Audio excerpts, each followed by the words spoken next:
যখন রাস্তাতেও বাসে করে আসছিলাম তখনও দেখছিলাম চারিদিকে খুব সুন্দর করে সাজানো হচ্ছে।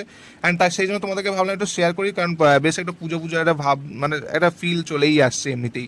তো বেশ ভালোও লাগছে। তারপর গরমের মধ্যে কন্ট্রোল করতে না পেরে আমি সোজা চলে গেলাম একটা দোকানে, গিয়ে আমুল কুল খাওয়া শুরু করে দিলাম। অ্যাকচুয়ালি আমি শুধু একা না, সবাই খাচ্ছিল। তারপর আমাদের হঠাৎ করে প্ল্যান হলো যে আমরা হোটেলে গিয়ে খাওয়া দাওয়া করবো। অ্যান্ড তারপর চলে গেলাম, আজকে যেহেতু নীল ষষ্ঠী ছিল সেই জন্য ভাবলাম নিরামিষই খাওয়া দাওয়া করবো, কোনো আমিষ খাবো না।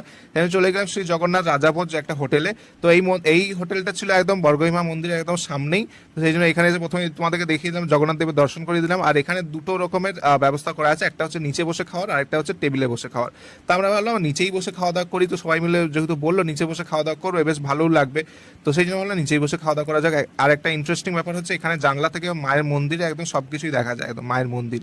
তো যাই হোক, এখানে সবাই দুটো থালি এখানে পাওয়া যায়, এটা হচ্ছে রাজাভোজ আর একটা হচ্ছে মহাভোজ। তো সবাই মিলে বললো যে আমরা রাজাভোজ থালটা নিচ্ছি, আর তুই যেহেতু এটা স্পেশাল গেস্ট, মানে আমাকে বলছে তুই যেহেতু স্পেশাল গেস্ট, তো সেই